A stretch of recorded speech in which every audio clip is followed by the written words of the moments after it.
Alright, so last lesson, like I said, this one's going to be super easy because we're just talking about means. And basically what we did with your test scores or your quiz scores is what this lesson is about. If you can find the mean, you can do this. So this is what we're doing on our homework. This is what you're doing on your homework. Okay? Now, I made it, this shouldn't just say population, it should say population mean. There's another example of me creating your notes late at night. In the middle, probably watching Seinfeld or something like that. I don't know what I was watching, but I'm trying not to watch so much TV these days. I'm trying needle pointing now. What's needle pointing? Yeah, like an 80-year-old. That's what I'm doing. I'll bring it in. I'll show you. It's so fascinating. It's like sewing, making designs with thread. Anyways, off topic. So, population mean. What do you think population means? The mean of the population. Oh my gosh. Okay? It's the mean of data values of the entire, this should not be here, group of objects or individuals considered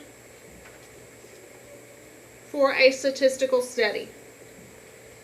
It would be like if I cared about the Module 12 quiz average for my third period. The population would be all the children in my third period. And I would average all your grades together. Alright? So guess what sample mean is? The mean of the sample. The mean of the samples. Good job, Jeff. Okay?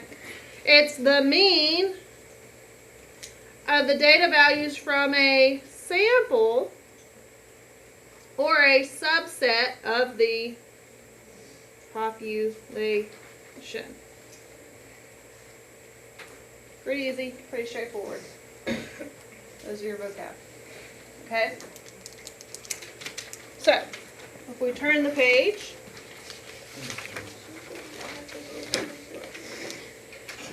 we're going to refresh on how to find the mean, which is what you do every week anyways, right? To calculate the mean, you must do what first? Add, good. Add all the numbers, then by what? By the amount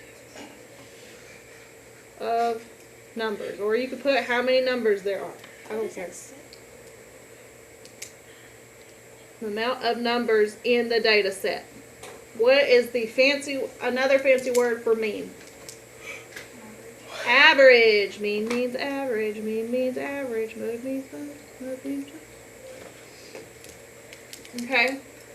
So, when you put this in your calculator, I know some of you go add, enter, then divide. Right? You can do that. You can also come up here and make it as a fraction. You can put all your add on top and your divide on bottom and then hit enter. It works the same way. So do 7 plus 5 plus 5 plus 6 plus 7 plus 3 plus 2 plus 1. You accidentally put plus 67. Oh my gosh. Of course I did. 67. Insert plus 7. Alright. Divide by how many numbers I have. How many numbers do I have? 8. Gives me a fraction that I can just change to 4.5. Does it tell me to round? No. Do decimals happen in the world? Yes. Is it okay to have a decimal? Look at gas prices. It's always going to have a decimal. Okay? So, when we added all these together, okay, and then we divided by 8, so we ended up with 36 divided by 8 gave me 4.5. We added all those numbers. When you are writing your notes, especially when it's something like this, you may not write out where you put 7 plus 5 plus 5 plus 6 plus 7. on. But you at least need to make a note that you added all of these and then divided, because you're going to forget what you put in your calculator. And you need to make a note to remind yourself, what do I put in the calculator? Okay?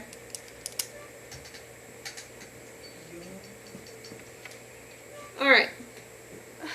I'm going to go ahead and preface this. The next two examples, I don't know why these are examples, because if this was happening in real life, it would be a waste of time.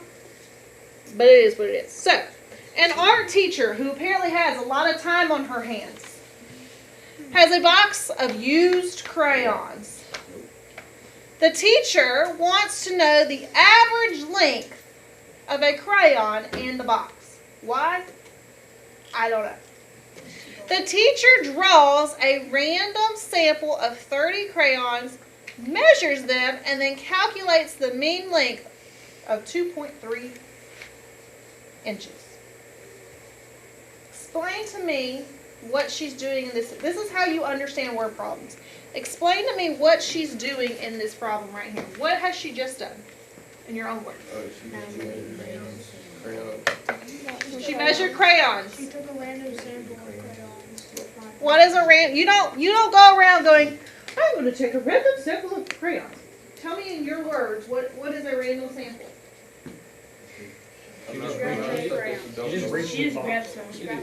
She grabbed a handful. Well, how many were in her handful? 30. What did she do with a handful of crayons? She measured all of them. That was the She- length of 2.3. She measured them, and then she what? Then she averaged them, and the average was Oh, 2.3. Can you picture an art teacher doing that? Maybe not our art teacher, but a random art teacher scooping up some crayons, and then takes her ruler, and why she's doing it, I don't know. It's a waste of time. But she's measuring, records, measures, records, measures, records, and she takes all those measurements, and she finds the mean or the average of those crayons. Why? I don't know. Who cares? But she did it. Okay? Does the mean the teacher calculated represent the mean length of all crayons in the box? No. Good. Why? A lot of this is common sense today.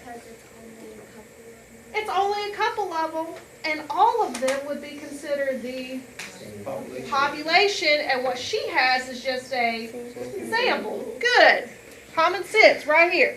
All right, so these are the sample, and they want to know about the population.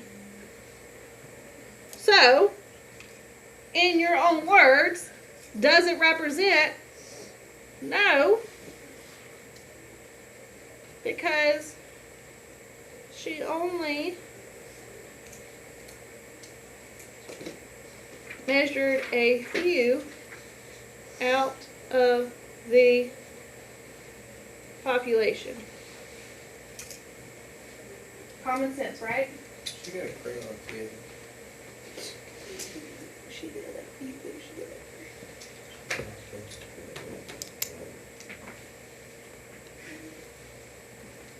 Okay, so then she goes, oh, that's not going to work. Okay, and so then she comes back and she goes, I have an idea. I'm going to make it better. All right,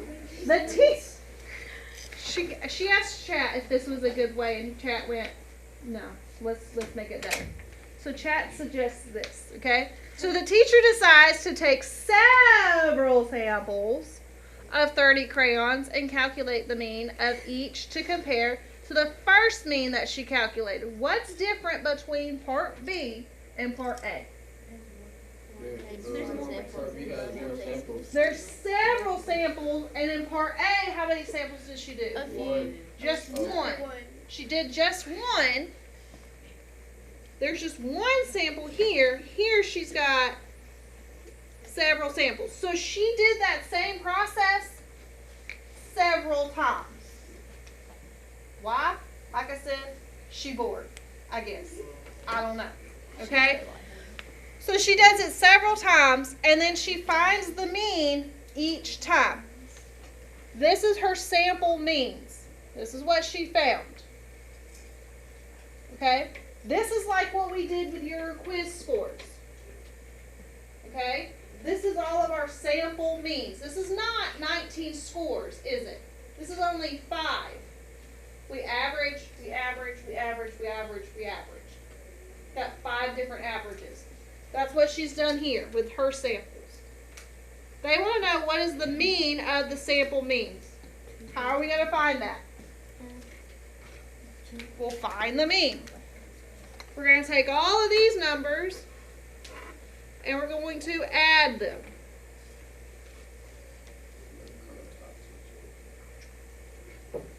And then what do we do? By how many? 10, because there's 10 samples. Alright, and what do we get? 2.12. 2 and 12 hundredths.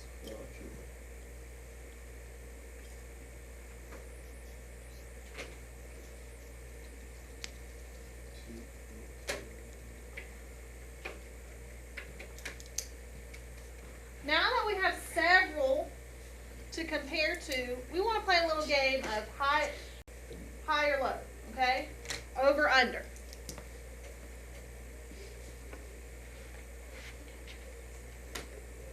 I want you to go through the samples and I want you to circle all the ones that are higher than 2.12. How many are higher than 2.12? 3.1, 2.5, 2.2, 2.9, 3.2.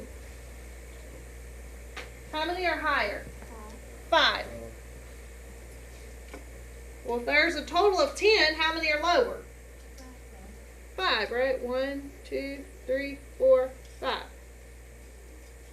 So if there are 5 higher and 5 lower, where does it put 2.12 in all those numbers?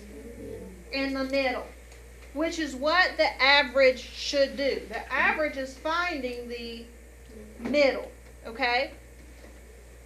If we looked at 2.3,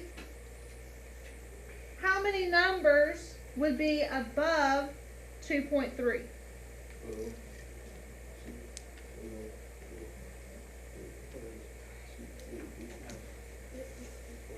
4, right? Which would make how many below it? 6. Okay? So a little off balance, right? Which is better here? Is it better to have a mean of the sample means, so a mean of the sample means, or is it better to have just the one mean that the teacher originally started with? Which is better? The mean of samples. Why is having the mean of samples better? It's more samples, more data, more information. More means better informed. Okay? So the mean of samples presents the population better, because there should be a comma before because more samples mean more info, which means being better informed. It provides a better picture. All right.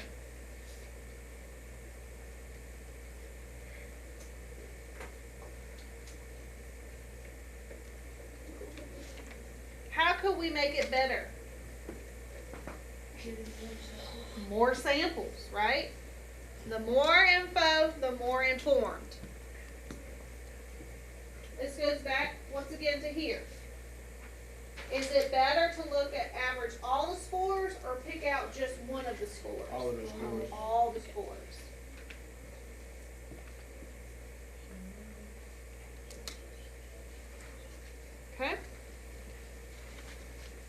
doing so far? Good ideas. All right, we got one more, and then we're done.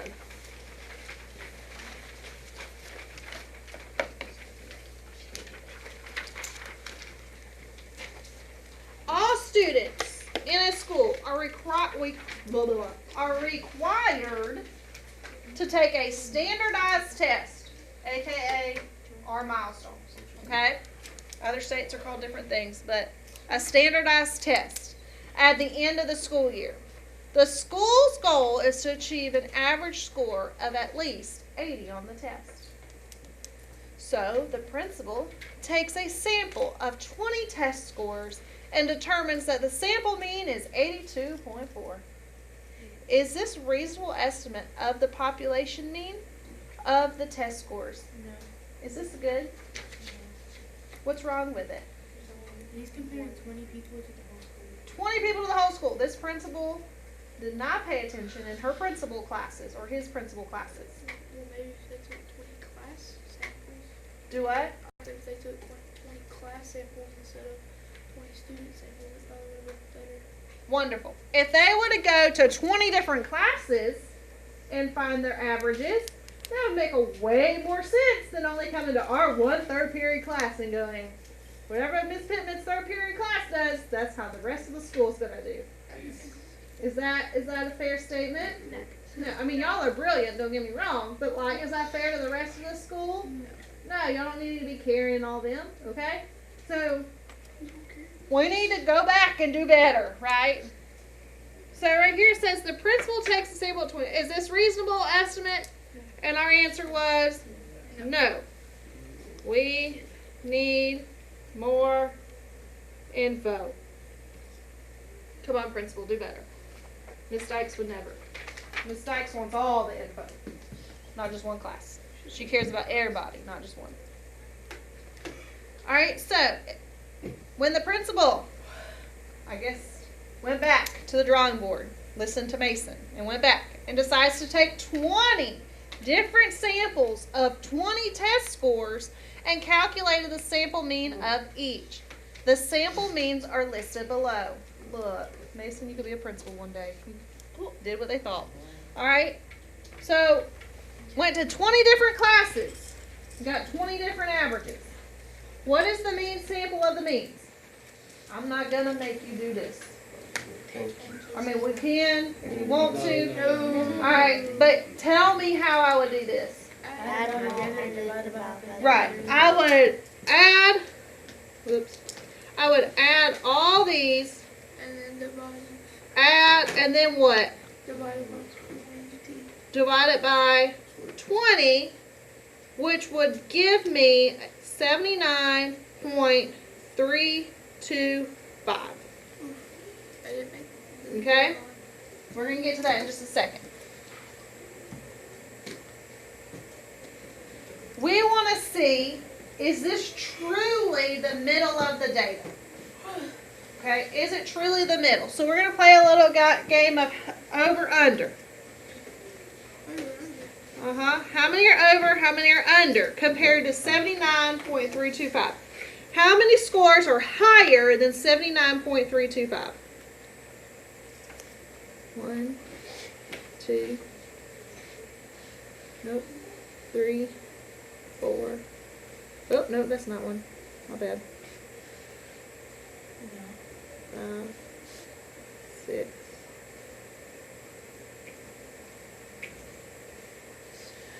7, 8, 9, 10. Is that right?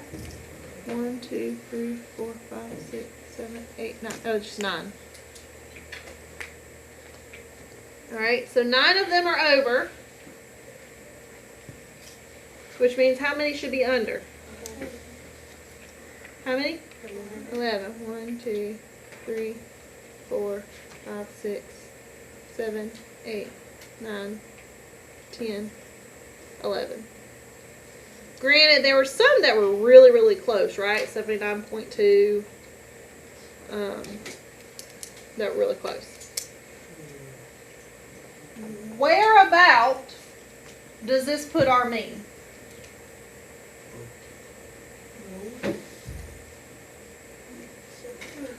Is it close to the middle?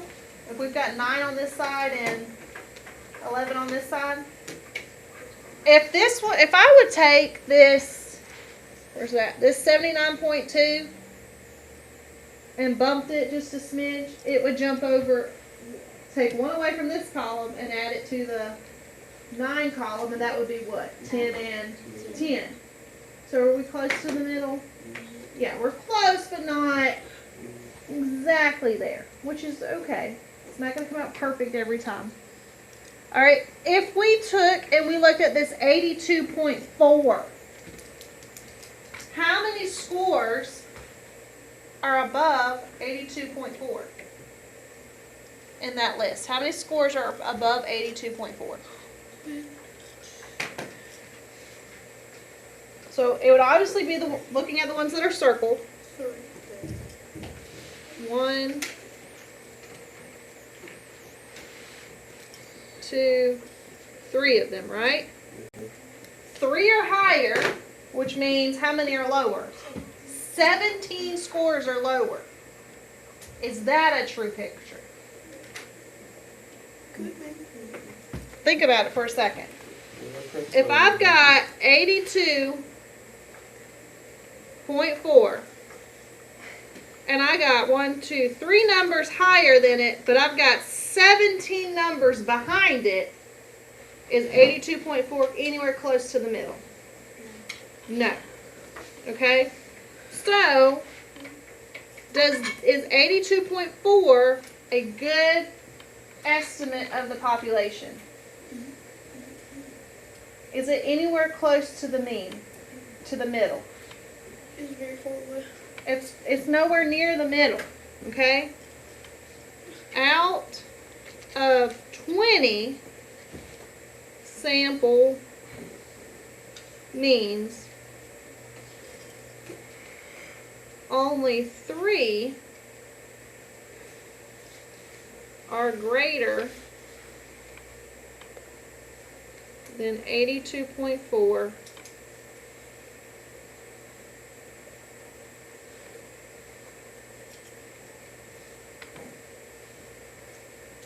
Which means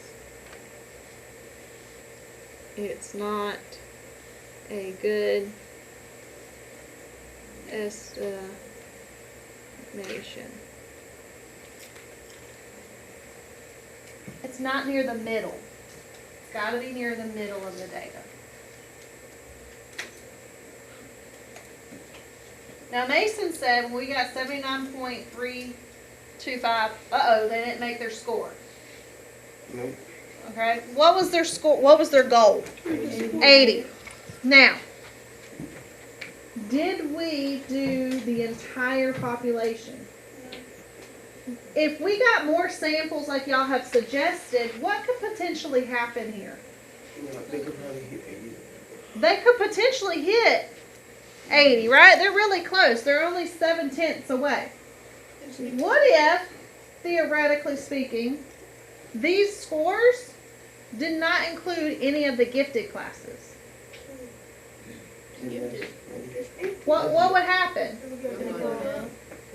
if it didn't include the gifted classes? It would go up. If the gifted classes are not in these, and we need to add the gifted scores, what would happen? The score should, we would hope, go up. That's why they're gifted. They're supposed to test well. Okay? That's why they're gifted. They're good test takers. Okay? So they should do better on the test. Okay? What could happen to our 79? It could boost up. It could go up. Now, let's pretend for a second. All of this is the top 20 scores, top 20 classes of the school. We took out all the regular and all the low stuff. What would happen? Alright, John. It's all right. This would be too high, right? If we didn't include the lowest scores possible, and now we're going to put the lowest scores in, what's it going to do to the mean? What happens to your grade when you get a bad grade? It goes down. So our average would go down. So it depends. Could they have met their goal? Maybe. Could their goal be worse? Could they be further away? Maybe. We don't know. Basically, it's okay to say, can you conclude? Maybe. We don't know. Maybe,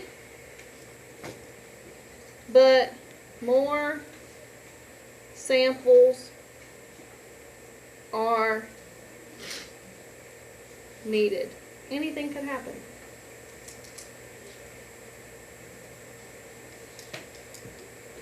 So what could we do to make a better estimate? Put more samples in. Put more samples in. Okay?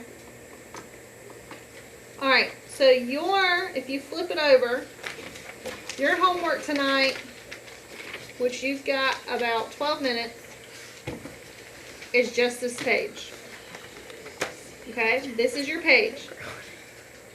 So, what I'll tell you with this, obviously this is only one answer. It's finding the mean. It shouldn't be that hard. This is what we call an open-ended question where you would have to write an explanation. Instead of you typing, because this could go all kinds of different ways. Okay? Questions like B, A, and B.